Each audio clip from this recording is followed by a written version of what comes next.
Hello friends, मैं doctor Rahul Singh, doctor Rahul piles and fistula clinic के नाम से मेरा क्लिनिक लखनऊ में है, जहाँ पे मैं छासू द्वारा बावसीर भगंदर फिशर मतलब फिस्टुला और पाइल्स वगैरह का ट्रीटमेंट करता हूँ। आज मैंने टॉपिक लिया है वो आप ही के एक क्वेश्चन से लिया है, जो यूट्यूब पे एक पर्सन ने पूछा था कि इसको कॉम्प्लेक्स फिस्टुला है, क्या कॉम्प्लेक्स फिस्टुला ठीक किया जा सकता है। देखिए, छासू से कॉम्प्लेक्स फिस्टुला को बिल्कुल ठीक किया जा सकता है। और कॉम्प्लेक्स फिस्टुला बेसिकली होता क्या है, जैसे 4-5 चीज़ें हैं, उनको थोड़ा समझिए। अगर गुदा के आसपास मल्टीपल एक्सटर्नल ओपनिंग है, मतलब कई सारे एक्सटर्नल ओपनिंग है, उसमें से मवाद आ रही है, या तो ये हो सकता है, या फिर हॉर्सशू फिस्टुला होता है, उसको भी कॉम्प्लेक्स में लेते हैं, या सुप्रालिवेटर तक ट्रैक है, उसको भी हम कॉम्प्लेक्स फिस्टुला में लेते हैं, या फिर ब्लाइंड ओपनिंग, एक्सटर्नल ओपनिंग नहीं है, ब्लाइंड है, ठीक है, उसको भी हम इसमें लेते हैं। और कभी कभी एंटीरियर और पोस्टीरियर साइड में भी पस का कलेक्शन होता है या फिर ओपनिंग होती है। तो ये सारी चीज़ें उसको हम कॉम्प्लेक्स फिस्टुला में लेते हैं। और जब आप एमआरआई फिस्टुलोग्राम करवाते हैं तो ग्रेड 1 ग्रेड 2 तक के फिस्टुला कॉम्प्लेक्स फिस्टुला नहीं होते, लो एनर फिस्टुला होते हैं। और ग्रेड 3 ग्रेड 4 ग्रेड 5 के फिस्टुला कॉम्प्लेक्स फिस्टुला में आते हैं।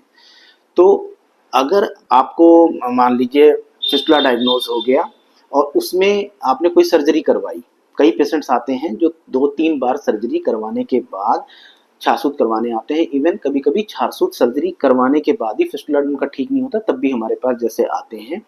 तो 4-5 चीज़ें ज़रूरी होती हैं पेशेंट के जानने के लिए के बारे में, कि मतलब हिस्ट्री में क्या लेता हूँ, कि जो सबसे पहले उनको फिस्टुला जब डायग्नोज हुआ था 2 साल पहले 3 साल पहले, तो क्या उसकी एमआरआई अगर रिपोर्ट मिल जाती है तो इससे एग्जैक्टली पता चल जाता है कि किस टाइप का इनका फिस्टुला था। उसके बाद तो सर्जरी हुई होंगी, तो हो सकता है कि फिस्टुला के ग्रेड्स बढ़ गए हों, लेकिन सबसे पहले जो नेचुरल फिस्टुला बना है वो कैसा बना था, अगर वो पता चल जाता है तो फिस्टुला को आसानी से ठीक किया जा सकता है। मतलब 4-5 सर्जरी के बाद जो पेशेंट्स आते हैं, तो पहला अगर एमआरआई मिल जाए, या पहले सबसे पहले कौन सी सर्जरी इसमें की गई थी, ये सब पता चल जाए तो हम इसको आसानी से सही कर सकते हैं।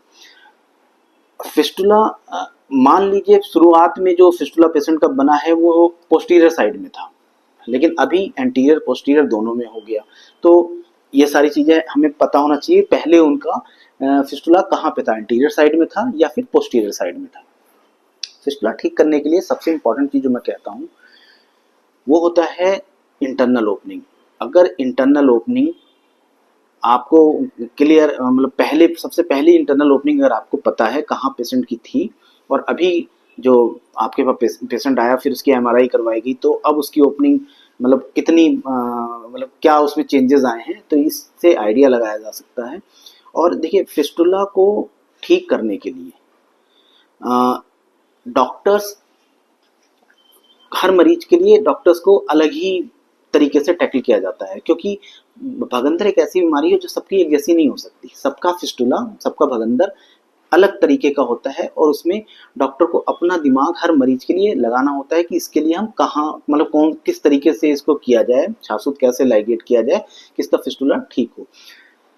फॉर एग्जाम्पल, अगर 6 o'clock पे इंटरनल ओपनिंग है, तो एक्सटर्नली आप उसकी जो एक्सटर्नल ओपनिंग है वो उसका जो पस का जो ड्रेनेज होगा वो मैक्सिमम जो होगा 6 o'clock से होगा। तो 6 o'clock पे प्रॉपर जैसे ड्रेनेज बनाया जाए, तो क्या चीज़ें उसमें की जाए, तो हर पेशेंट्स का अलग होता है। तो अगर आपको कॉम्प्लेक्स फिस्टुला है तो छारसूत्र इसमें बेस्ट ऑप्शन है, कि छारसूत्र से इसको हम आसानी से ठीक कर सकते हैं। Thank you.